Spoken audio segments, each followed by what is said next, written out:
আসসালামু আলাইকুম এভরিওয়ান। আচ্ছা, আমি যে প্রোগ্রামটি নিয়ে কথা বলবো তার নাম হচ্ছে new home care worker immigration pilot program, যা 31 মার্চ 2025 এ লঞ্চ হতে যাচ্ছে। আর এই প্রোগ্রামটি একটি direct PR program, so very very popular, and those who want to come to Canada with PR, this is their ideal program for them.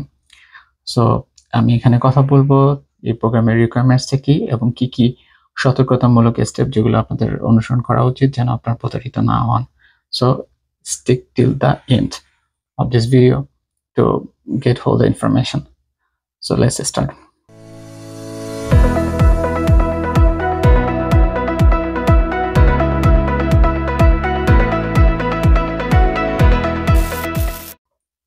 Hello once again, my name is Suel Rana. I am from Canada. I always try to share the informative information to the people so that they do not get scam, যেন তারা প্রতারিত না হয় এবং যেন সঠিক ইনফরমেশনটা পায়। এই লট অফ ইনফরমেশনের ভিড়ে সঠিক ইনফরমেশনটা যেন তারা সহজে পায়।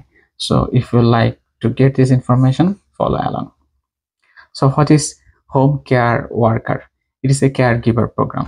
Yes, so those who are needed their care, like senior citizen, children, and those who are physically challenged person, তাদের অনেক সময় সাহায্য সহযোগিতার প্রয়োজন হয় বাসাতে বা তাদের কোনো অর্গানাইজেশনে তাদের টেক কেয়ার করার জন্য আলাদা একটা লোক প্রয়োজন হয়।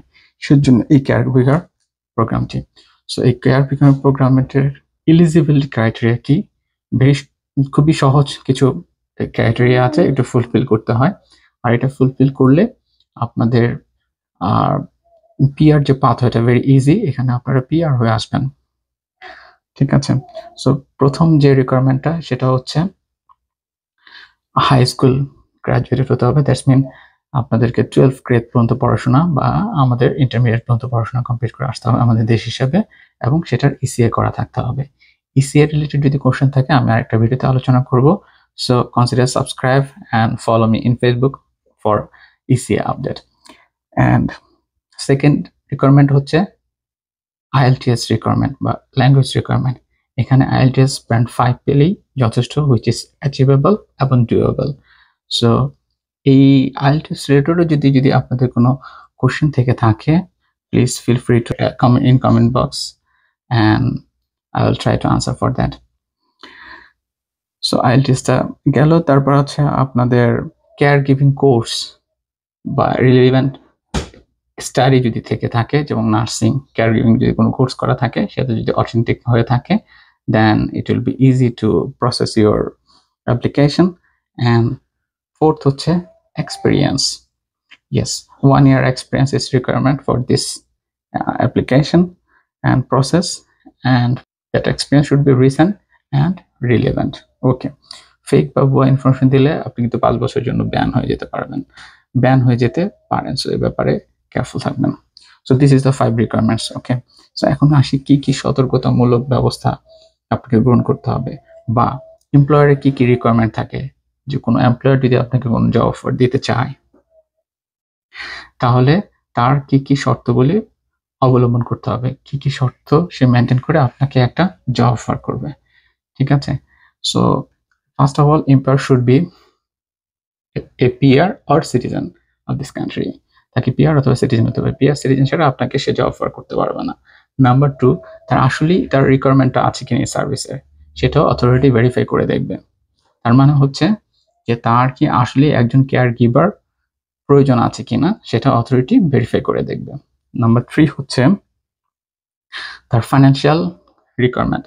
তার ফাইন্যান্সিয়ালি সে সাফিসিয়েন্ট কিনা, যে একজন কেয়ার গিভারকে সে ঠিক মতো বেতন দিতে পারবে কিনা। কারণ কেয়ার গিভার যদি তাকে সার্ভিস প্রোভাইড করে, মান্থলি হয়তো তাকে $3,000 থেকে $4,000 পে করতে হবে মিনিমাম। সেই পেমেন্ট করার স্বাবলম্বী কিনা, সে শেষ পে করার সক্ষমতা তার আছে কিনা, সেটাও তারা যাচাই করে দেখবে। নাম্বার 4 হচ্ছে তার ক্রিমিনাল রেকর্ড। তার ক্রিমিনাল রেকর্ডটা ক্লিয়ার কিনা। প্রিভিয়াসলি সে যদি কোনো ক্রাইম করে থাকে, যদি কোনো ল ব্রেক করে থাকে, অথবা তার ডকুমেন্টস যদি ক্লিয়ার না হয়ে থাকে, দেন সে এটা অ্যাপ্লাই করে লোক নিতে পারবে না। বি ইট ইজ তার পার্সোনাল প্রয়োজনে হোক অথবা তার অর্গানাইজেশনের প্রয়োজনে হোক। সো তাকে he should be clear in his criminal record. Okay, এই 5টা রিকোয়ারমেন্ট ফুলফিল করে তারপর সে একজন ক্যান্ডিডেট জন্য ভিসা আবেদন করতে পারবে বা জব অফার করতে পারবে। সো আপনারা এইসব ব্যাপারে সচেতন এবং সতর্ক থাকবেন, কারণ এখানে কোনো টাকা পয়সার লেনদেন নাই। যদি আপনাদেরকে কেউ টাকা পয়সা লেনদেনের জন্য অফার করে, বুঝবেন যে সেটা একটা প্রতারণামূলক প্রচেষ্টা। প্রতারণা অ্যাভয়েড করে চলুন, প্রতারণা মুক্ত থাকুন এবং সঠিক ইনফরমেশন শেয়ার করুন এবং অনুসরণ করুন। এবং যদি এই রিলেটেড আরো কোনো কোশ্চেন থেকে থাকে, please feel free to comments in the comment box. I will try to answer as soon as possible. Thank you very much. I wish you a safe journey and I wish you a very successful journey about this program. যাদের relevant experience আছে তারা এখনই শুরু করে দেন, যেহেতু very popular, lot of application will be submitted, so why should not you prepare yourself as early as possible. So I wish you all the best. Take care. Bye.